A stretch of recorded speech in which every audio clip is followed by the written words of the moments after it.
And we're live, Yvonne. All right, Hi, so firstly, Jane. before we get into this, Yvonne, let me just say thank you for doing this, because sometimes I can forget at the end of the interview. So if I start with saying thank you for your time, at least I've ticked that off the list. So I'm here with Yvonne Hackwell. And Yvonne Hackwell, how do you help people? I help men to remove their emotional blocks so they can do that without years of therapy. Cool. Okay, fantastic. Okay, so what have you noticed are some of the kind of common themes for why men reach out to you, work with you? It's not funny, but I have a lot of guys that basically tell me that I know more about them than their partners do, because they've had all of this years of, I call it like a jack in a box type of syndrome. They put things in boxes and they think, oh, I'll deal with that later. I don't want to deal with it. Don't want to deal with it. So they end up with all these boxes. They might have a family box, a work box, things that happened in their past box, and they don't actually deal with them. So then they just start stuffing more and more things in, and it gets to a point where one of those boxes starts to overflow, then it affects the rest of them. So it gets to a point where, a bit like Pandora's box, they open it up and they don't know what to expect, or everything suddenly comes out. But people forget that actually at the bottom of Pandora's box, there was actually hope. Yeah, I like that. I like that. At the bottom of Pandora's box, there is hope. Yeah. Nice. Yeah, nice. Okay, so one thing I hear a lot from people, it's a bit of a bugbear of mine. There's a tendency to blame society, that it's society's fault that men don't open up. And sometimes I think, well, society is kind of a construct or a product of biology to a degree, that Yeah. men deal with things in different ways. It's not that they don't deal with it, it's that sometimes they deal with it in different ways. Like it's common that men will deal with things through exercise. They'll get things out of their system through movement, through some kind of exercise routine. And that can be a useful way to deal with things, but it doesn't necessarily help when it comes to communication in relationships and things. If you have to, like, right, I'm pissed off, I need to go and have a workout.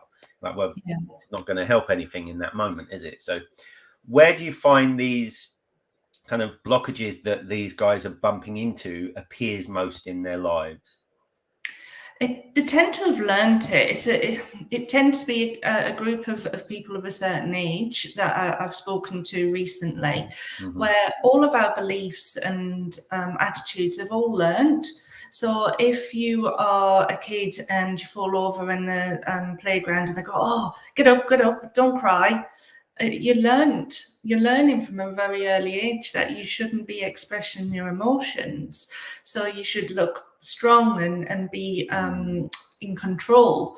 Whereas actually, what's wrong with crying? If you fall over and you hurt yourself, why do we tell people, oh, it's all right, quick, get up? And these are all things that we learn. And it can have a knock-on effect, because then you go through that whole phase of I can't show emotion. So then you get a bit older and you're sort of like teenagers, and you need to be seen as somebody who's strong and has it all together. And a lot of teenagers nowadays, not like when I was growing up, we didn't have mobile phones and internet, so we could do stupid things without anybody noticing, or it going viral within 5 minutes. And they've got a lot of pressure on themselves, and they put that pressure on themselves as well, because they feel like they can't open up, they can't talk to people, they can't say, hang on a minute, that's not right. I need to be able to express myself. So I think it's something that, as we can blame society to a certain extent, but I think we have to take our own ownership on the fact that you can turn around and go, actually, it's all right for me to cry. It's all right for me to get upset. And like I said, a lot of the gentlemen that I've spoken to recently, they find it hard to even have those conversations with their partners. And when I deal with it, and I sort of like say, why do you find it difficult? And half the time they don't know why. It's just something that's been ingrained in them, not to be able to have those open conversations about their feelings. So one of the things that I do in a hypnotherapy session with them is we get them to sit on a bench, or we get them to sit on a beach or somewhere where they feel comfortable, and we start with them talking to themselves. And then we invite their partner to sit next to them, and then we get them to talk to their partner. What would you say? What do you want to say to them?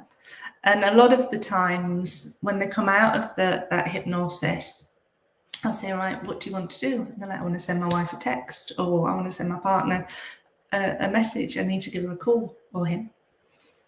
I suppose what I hear a little bit is looking at encouraging guys to embrace qualities that could have or would have been considered more feminine. Yeah. Okay. Yeah, I can see why there would be a resistance to that. Yeah. And the thing is, it's great though, Danny, because we're only born with two fears in life, and that's a fear of falling and a fear of loud noises. So all of our other beliefs, the cultural and our behaviors are all learned, which means actually we can unlearn them. Yeah. I suppose one of the questions that comes up for me though is, where along the line does not crying because you've fallen over and caused physical pain equate to an inability to express like emotional discomfort? Again, I think it comes to the fact that a lot of these guys that I've been speaking to who talk to me have all had a very similar, not upbringing, because they've all had different upbringings, but they've all had that similar parenting, where it's been very much man up. I hate that phrase, but pull your socks up, get on with things. Not being able to talk about it on a physical sense has then translated itself into an emotional sense as well, I think, for a lot of these guys. Gotcha. Okay. And there are definitely times, don't you think, where those qualities are desirable and necessary, actually? Like if you're in a scenario where you're in a battle or a fight of some description and you're leading people, it's going to be hard to encourage or lead people if you're sitting there saying, do you know what, right now I feel really vulnerable. So there is a plus side to that quality too, isn't there? And I think for me, it's important to say that it's not a bad thing that you can't express your emotions. It's just having the discernment to recognize times when actually you probably should be expressing your emotion. Oh, Gregors has jumped on saying hi. He's on LinkedIn watching us. Hi. I think you know Greg, don't you? I do. I like to call Greg Papa Bear. Like a big cuddly teddy. Well, not a big cuddly. He's a cuddly teddy bear. I don't want to use the word big for him. Oh, bless him. Hi, Greg. All right. So you use hypnotherapy and tapping, don't you? Yes. And one of the things you were saying to me is that through hypnosis and tapping, you don't have to go through years of therapy to address things. And I suppose a little question I have is, one of the advantages for me of going down the route of therapy is you learn how to actually communicate better the things that you've got going on. Does that happen if you go down the route of hypnosis and I'm cuddly? Greg says he's cuddly. Does that happen if we go down the route of hypnosis and tapping? Do we still develop the ability to better communicate what's going on for us? Or is it almost like a sidestepping of that? It depends what the client wants, if I'm honest, Okay. because depending on if you're dealing with somebody who's got past trauma, for example, who has PTSD, they don't want to communicate that. They don't want to have to relive it and deal with it again. So we do something what we call content-free hypnotherapy. So we can work on the trauma without them having to relive it. Our subconscious mind is amazing. We take in trillions and trillions of pieces of information all the time. People will be watching this and they'll say, oh, Greg's got a lovely orange jumper on. Greg, Danny's got a lovely... You got Greg on your mind now. I'm going to let him know. Greg, Yvonne's got a thing for you. So that information they'll be bringing in, and they'll say, "Oh yeah, Danny's got a lovely orange jumper on today. Yvonne's got some clear glasses and long hair and a mustard coloured jumper." But your subconscious mind will have taken in how many books are on your bookshelf in the background. They'll be taking in all of the information about what's happening in the background, not just watching us, but if they've got things going on in their peripheral as well. So when we talk about the subconscious mind, it can do amazing things, and it is there primarily to protect us. That is its main goal. So all of the things that you had happen to you, your subconscious mind has put in place all of these ways of protecting you. And at the time, it worked.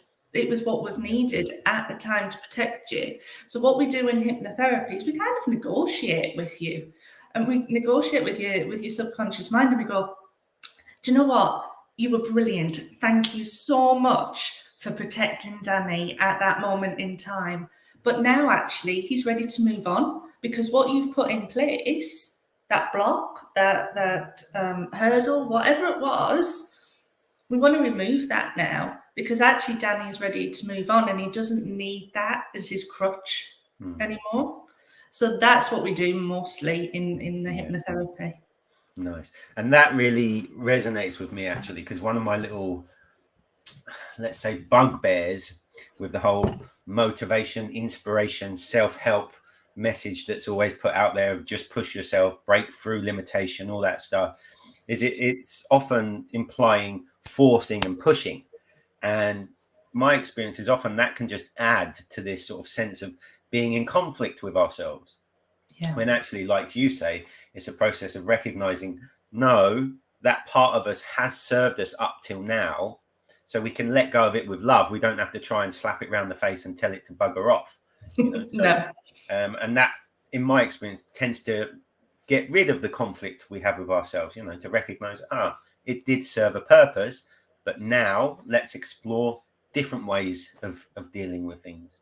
And we can do that day to day, can't we? It's not like we find a new way and then that's it. That's all we can do. We can find new ways over and over. Exactly. Yeah. And it doesn't say, it's like anything. If you're learning a new thing to do, if it doesn't work, you try an alternative. You don't always have to use the same thing. And it's the same in hypnotherapy. One session probably isn't going to work, if I'm honest. You'll just scrape the surface. And I'll be honest, in my first sessions, I don't tend to do hypnotherapy. I tend to start with tapping, because it then gets people into that, oh, actually, this works. Because with tapping, you can feel the difference. Yeah. Whereas that then gives us a routine to the hypnotherapy, to be honest, because then you've started to understand how your subconscious works, how your brain works, how we can get it to feel differently, which is why I normally start with tapping and then move on to a hypnotherapy course. And like I said, you can do certain things in one session. Quick smoking, for example. I know lots of hypnotherapists that will do quick smoking in one session. They tend to be really long sessions, I'll be honest. They tend to be 70 to 90 minutes, but you can do it. But some of the things that we talk about, or I've talked about with my clients, we're not going to fix those problems in one session. We're probably going to deal with one thing. And just on that, actually, if I can just add this, you know, when you go to the gym, you find this because you work with ladies all the time. We go and we go, Danny, I want to get rid of my belly. But actually, when you go to the gym, your belly might not be the first thing that actually starts to tone up. It could be your legs or your bum or your arms. And sometimes when you work with your subconscious mind, that works in the same way as well. We might say, actually, I want to work on my anger issues, but we might have to get to the root cause of why you have those anger issues. So it's the same kind of workout, for want of a better word. No, I love that. It's that resonates, that commonly the area that we're focusing on that we want to change or get rid of isn't actually what the problem is. No, that's really useful. Have you ever encountered, because when we are talking about the subconscious, have you ever encountered resistances to, because people's sense of identity is built upon layers of beliefs. So my experience is sometimes that sense of identity doesn't want to be challenged because it's almost like changing your worldview, and that can be quite unsettling for people. So have you ever encountered that there can be subconscious resistances to hypnosis? Like they'll get to a certain point and then they'll be like, no, I'm not going any further. So we talk about things like secondary gains. The secondary gain in pain. Yeah. This is important. Let's just stay with this for a moment, because I think anybody that tunes in and listens to this, if they can recognize that there's usually a benefit in staying in the space that you claim to not want to be, whether it's because that's how you interact with people, like that's how you get attention talking about your problems, there's usually a secondary gain in the pain that's being shared, isn't there? And I'll go back to the smoking, actually, because that is the biggest one that you find people who have secondary gains. So a lot of people that I speak to who want to give up smoking, for example, it's really difficult because you've got to negotiate, because for some reason, somewhere along the line, they think if they're going to give up smoking, they're going to get fat. They're going to put on weight. So that's their secondary gain. I've picked on smoking, but there's lots of other things. So people who in chronic pain, sometimes they're just so used to having that pain, and they don't realize actually that their secondary gain is they get, like you say, they get attention, or they get extra benefits, or there's certain things, and you might not think about it. It might not be the first thing in your head, but your subconscious is in the background going, hang on a minute, if you get rid of this smoking thing, I'm going to suddenly balloon. I'm going to be 20 stone. I don't want that. You've just spent the last 15 years on a diet, Mrs. Yeah. No, I love that. There's I like to say the dark and light. There's a dark and light in everything, even the things that we see as qualities we want to get rid of. Like, I used to be a smoker years back, and one of the things that I remember about it was I never felt alone when I had cigarettes. There was always people to interact with, particularly now, because I think smoking is seen as quite dirty these days, and I think it carries a level of shame. I think people that smoke don't like the fact that they smoke, so when they find other people that they can go and have a sneaky cigarette with, they feel a bit more comfortable. So that makes it a hard thing to let go of as well. Cool. All right, so you mentioned you use hypnosis and tapping. Okay. So I'd like to look at how those two things come together, but before we do, because this just come up for me now, some people's association with hypnosis is based on like stage hypnosis, isn't it? So how different is working with someone to overcome some kind of blockage or problem in their life compared to like the stage hypnosis where you eat an onion or take the clothes off? So hypnotherapy, clinical hypnotherapy, which is what hypnotherapists do, we can't make you do anything that you wouldn't normally do anyway. I can't make you dance like a chicken unless your presupposition is to do that. Okay. Yeah. So when you go to a show, a hypnotist show, they will have questions and they will have things to see how susceptible you are to being hypnotized. And they will only pick certain people out of the crowd who they know are going to do those things. Realistically, there's not actually much difference, except on stage, they're just making you do things that make other people laugh. Obviously, in a therapy situation, it doesn't always have to be all like doom and gloom. Sometimes we do have a bit of a laugh with my clients. I've had people who suddenly start talking like they lived in the south of America, and they come with a southern accent from somewhere. And we talk about it afterwards, and they're like, oh, that's because I used to really like watching this, or that's my protector when I was a little kid, or that was my little friend, and things like that. So we can have a bit of a discussion about it. But going back to your question, there is obviously, with regards to helping and supporting, when you're on a stage, they are bound by a ethic where they have to take away what they've put in place. Right. See, there's no point us doing that in hypnotherapy. Otherwise you've just like wasted all your money and all that time. So we don't take away what we've put in place. We make suggestions, obviously, to make your life better. So we leave them there. Yeah. Okay. So a precursor to hypnotherapy actually working, being a benefit to someone, is that they have to want to change. Yeah. Okay. I can't make it sometimes. Carry on, my love. Sorry, I was going to say, I can't make anybody do anything that they don't want to do. We can make suggestions, we can guide them, but like you said, we're just going to keep coming up against those blockers if they're not ready. Yeah, no, I really like that, because I've experienced people can bounce around from healing modality to healing modality based upon the opinions of other people, not necessarily because they really want to address it themselves. Cool. You get that with adult children a lot as well, Danny. So you'll get somebody who brings their child, or you'll get an inquiry, and they'll say, "Oh, my child needs therapy because of X, Y, and Z." And my first question as well. Sorry to interrupt. Do you get it with partners as well? Do you sometimes get people being sent to you because their partner is actually the one that is got more of the issue, but they're saying you need to change? Yeah, exactly.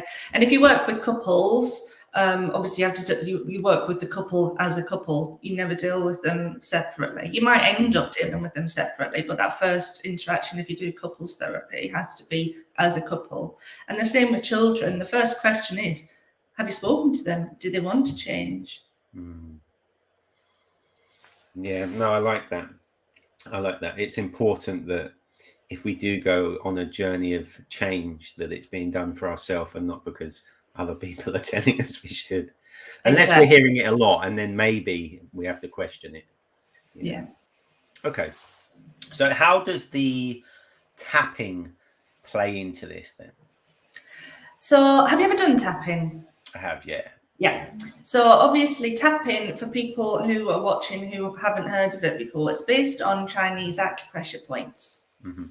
So there's a short routine, or there's a really long routine. It's best if you can say the words out loud, but if you're having a stressful day and you need to go and sit in the toilet and do it and say it in your head, it still works. But basically what you're doing is you're tapping on points, meridian points at certain points in your face, in your head, and your hands, that basically help you confirm a feeling. So I normally start and get people to acknowledge how they feel. So we get people to tap on the Should we do an example, Yvonne? Yeah. So what's a common thing people well, actually, my assertion, is that fundamentally what people are looking for is to just be like, do you know what? I'm okay as I am. Not from a stubborn place, not from an angry place, but just this sort of level of complete acceptance. I think that's the precursor to being able to move into anything new. Because if we haven't got that, what happens is we just get pulled back again, So perhaps if we look at developing that sense of I'm loved as I am. Yeah, we can do that. So the first thing to do is to acknowledge how you feel already. So what I would normally do is I would say, right, how do you feel at the moment, Danny? Give me a phrase, a word, whatever you want to say. Well, today I've got a bit of a cold. And then we give it a score. So from 1 to 10, we give it a score. How are you feeling on that score? So 1 is brilliant, 10 is feel bloody rubbish. Okay, I'm a 7. Better than yesterday, but better than yesterday. So you're 7. So we'd start at a 7, and then we'd say, how do you want to feel? So what words would you use to say what would you want to feel? I want to feel confident and powerful right now. Brilliant. I'm going to take my glasses off because otherwise I'll put myself in the eye. So what we're going to do is we're going to acknowledge how we feel. So we start by tapping. I've had my nails done so I can do this. We start by tapping on the side of our hands, and you acknowledge how you feel, and you say it 3 times. So I've got a bit of a cold, feel a bit rubbish. Okay. I feel a bit run down. Feel a bit run down. Feel a bit run down. I know why I feel run down. I know why I feel run down. I acknowledge I feel run down. I acknowledge I feel run down. This sound, that skin slapping sound, reminds me of something. Carry on. Let's not go down that route. So then what we're going to do is we're going to find our meridian point. So we're going to do bunny ears. Okay, you don't have to do bunny ears, it just makes us look daft, and I like it. So we're going to find the top of our head. So that's our first point. And it doesn't matter which side you go down, just try and keep going down the same side at the same time. So we're going to start. So this is how we want to feel. So we're going to have a little phrase, and I normally give people a little phrase that they can use away from me, but obviously we've worked together. We probably go into more detail. Yeah. So we're going to feel, even though I feel a bit run down today, I choose to feel confident and powerful. Yeah. So remember that phrase. Say it again. Yeah. Even though I feel a bit run down today, I choose to feel confident and powerful. So the next point is on our eyebrow. Just there, don't poke yourself in the eye. Even though I feel a bit run down today, I choose to feel confident and powerful. And the next point is sort of like on our temple here. Okay. Yeah. And then just repeat. Just keep repeating. Even though I feel a bit run down today, I choose to feel confident and powerful. Let's get a bit more vum in that confident and powerful. Let's sit up. Yeah. Good. Yeah, no, I like that. Okay. Even though I feel a bit run down today, I choose to feel confident and powerful. Confident and powerful. Okay. And then the next point is underneath our nose, above our lip. Even though I feel a bit run down today, I choose to feel confident and powerful. Yeah. I like that. And then just underneath our lip, just above the chin. That's the next point. Yeah. Even though I feel a bit run down today, I choose to feel confident and powerful. Brilliant. Now the next bit is you've got these knobbly bits here. Oh yeah, where your clavicle attaches to your sternum. Yeah. Yeah. We're gonna do a Tarzan. We're gonna hit both of them at the same time. We're just gonna make our voice go a little bit blah. Yeah, nice. So, even though I feel a bit run down today, I choose to feel confident and powerful. Brilliant. Now we're gonna finish on a hug. That sounds so like the next one is underneath your armpit. If you're a lady, it's where your bra strap out. Well, if you're a man, where your bra strap is. Yeah, we're going to careful not to offend anyone. Exactly.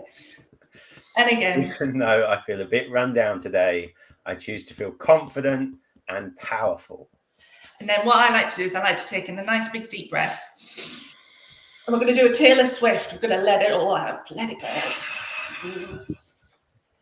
Nice. Nice. Now I can see how the affirming of the words, as well as the just making it a physical thing as well, has a power to it. Because sometimes, I don't know if you've experienced this, trying to deal with something that is just going on in the mind with the mind sometimes doesn't have the same degree of power to it. It can get a bit fuzzy as well. Yeah. So if we go back, so you said you were a 7. Hmm. If you had to give it a number now, what would you give it? Oh, I definitely feel a lot better. I'd say I'm about a 3. I wouldn't say I'm a 1, but it's just because my head still feels quite groggy. Yeah. But I'm all right with that. I'm not sitting here thinking, no, I should be a 1. I'm like, well, No. actually, I've got a bit of a cold, so give it a day or 2, and it'll be gone. And the thing is with the tapping as well. So if you've got somebody, obviously at the moment, I speak to a lot of people who are stressed or anxious, especially trying to transfer, going back into an office, for example. Yeah. So they might stay at an 8 or a 9 for about 3 or 4 rounds before they start coming down. Okay. And obviously, if we work together, that what we've done just now is something that I would get people to take away. But if we're working solely on a one-to-one, we go a lot more deeper. So we delve into what thoughts came up when we were tapping. How was that feeling?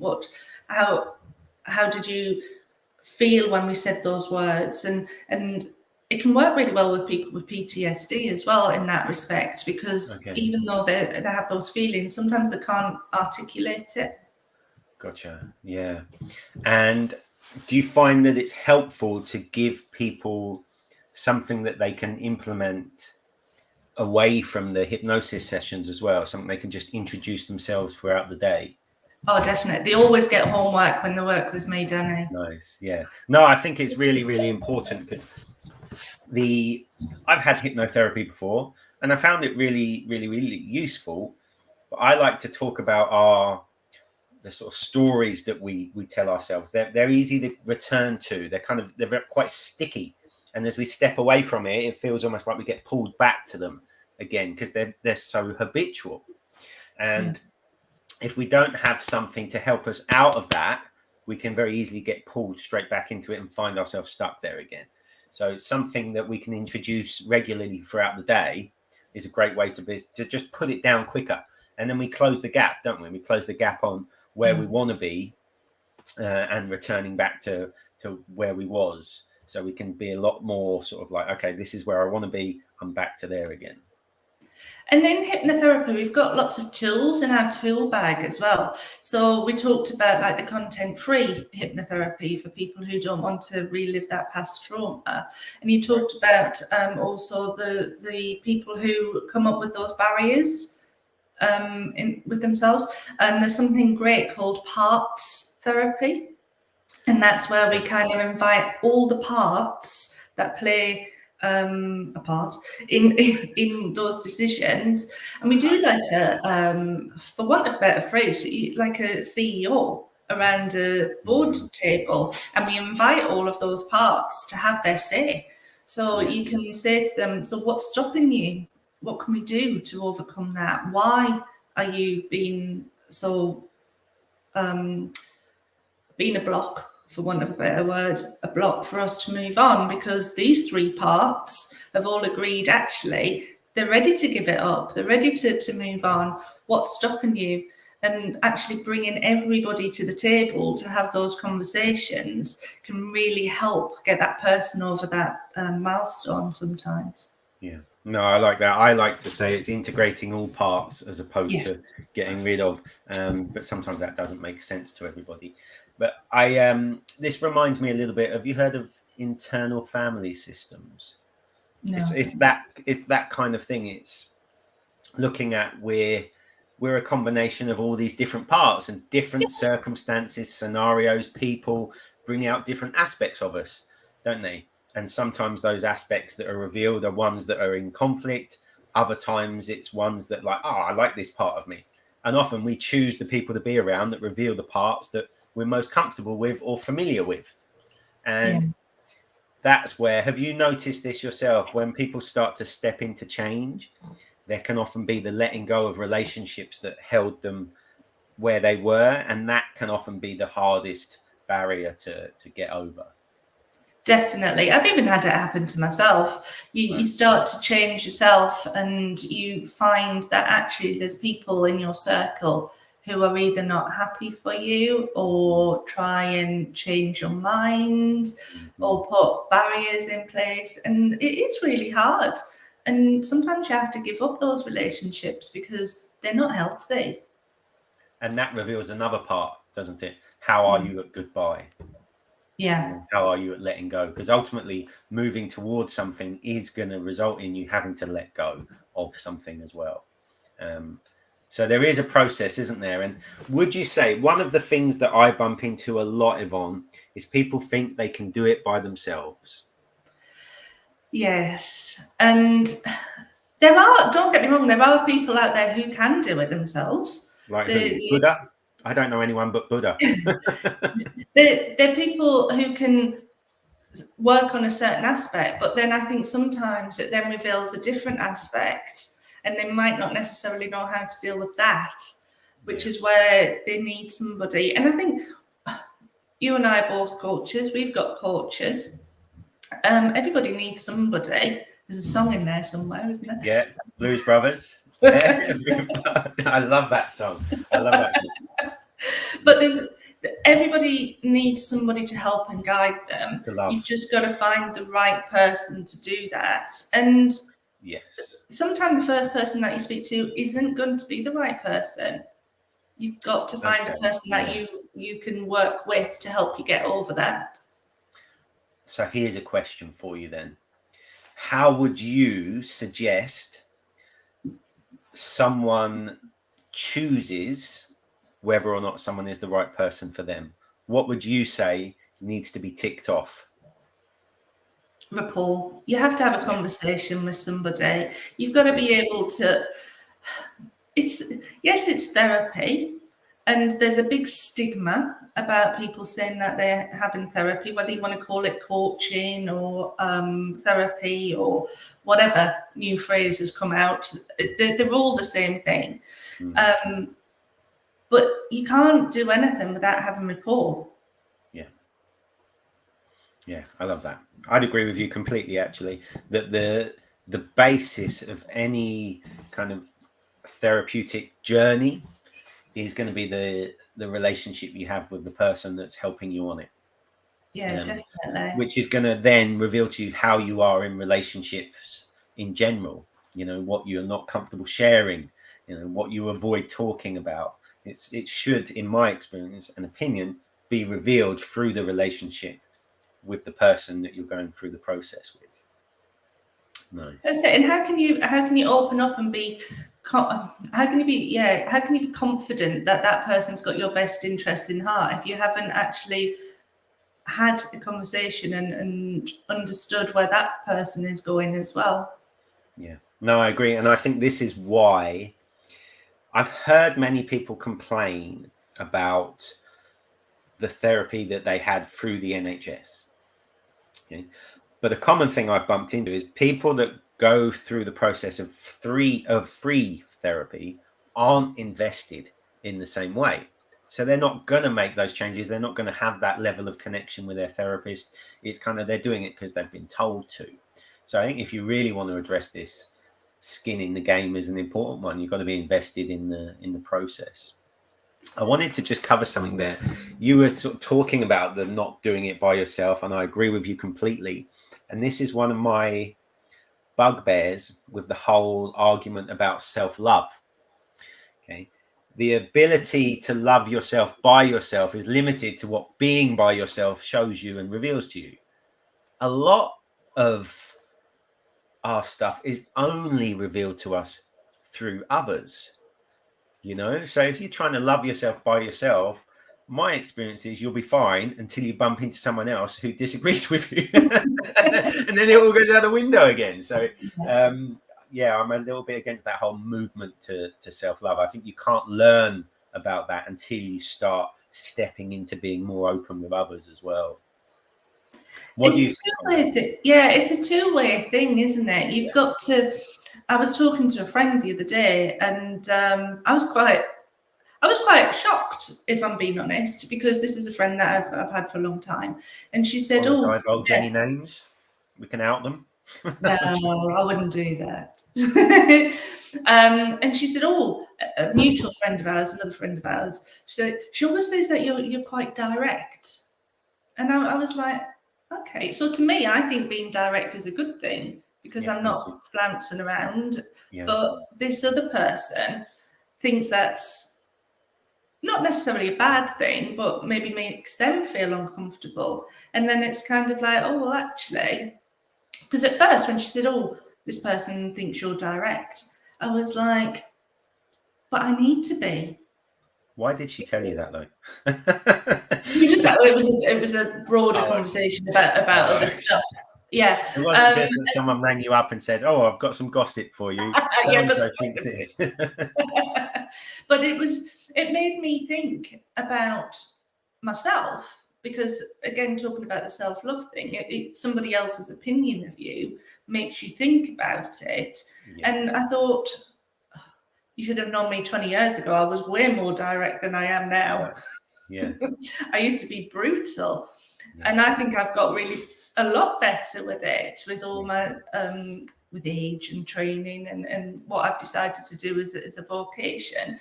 And then I thought about it afterwards, and I was like, well, actually, I appreciate her telling me that, because now I know that actually being direct for me is the way that I like to approach things. Yeah.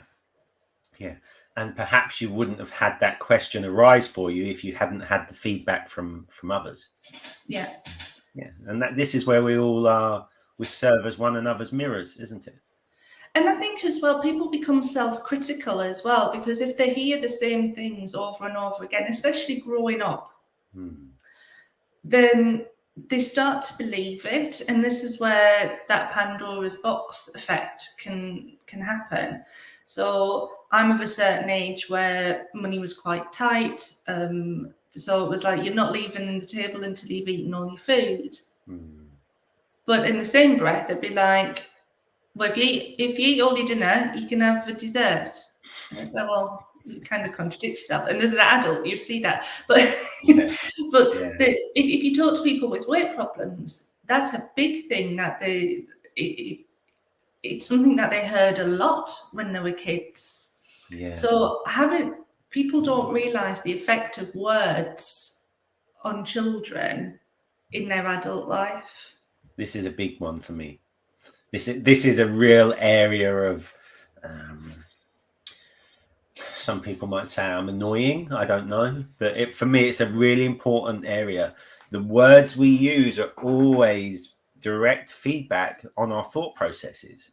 So to start communicating differently is always going to have an impact on our mindset. So just working on communication is one of the most direct ways, in my experience, to start addressing that stuff. Yeah. And it's very common to generalize, to use words like you when we're actually talking about our own experience. It's a great shield, and I notice it comes up so much. And rather than using me, using we, if we personalize our language, then all of a sudden every conversation starts to be feedback for us, and then the journey is here and now, as opposed to digging around in the past and things. Oh, I got on a bit of a pedestal there. Let me have a drink. All right. So Yvonne, if somebody wanted to reach out to you, someone wanted to get in touch and find out more about how you can help them, what would you suggest they do? Well, they can find me on LinkedIn or Facebook. Okay. So on LinkedIn and Facebook, it's Positive Mindset Hypnotherapy. I have a website as well, which is The Positive Mindset, because somebody had already taken the others. So it's thepositivemindset.co.uk. Quite happy to have a conversation. I offer a free consultation if people want to have a chat. Going back to that, you've got to have rapport. So I need to make sure that they're happy to move forward with me. Cool. So. Fantastic. So I'll put your social media links in the feed as well. Yvonne, this has been wonderful. It's been a great chat. If you just hang around for a moment and we'll wrap up. But for now, bye to everybody else. Yes, goodbye. Thanks for watching.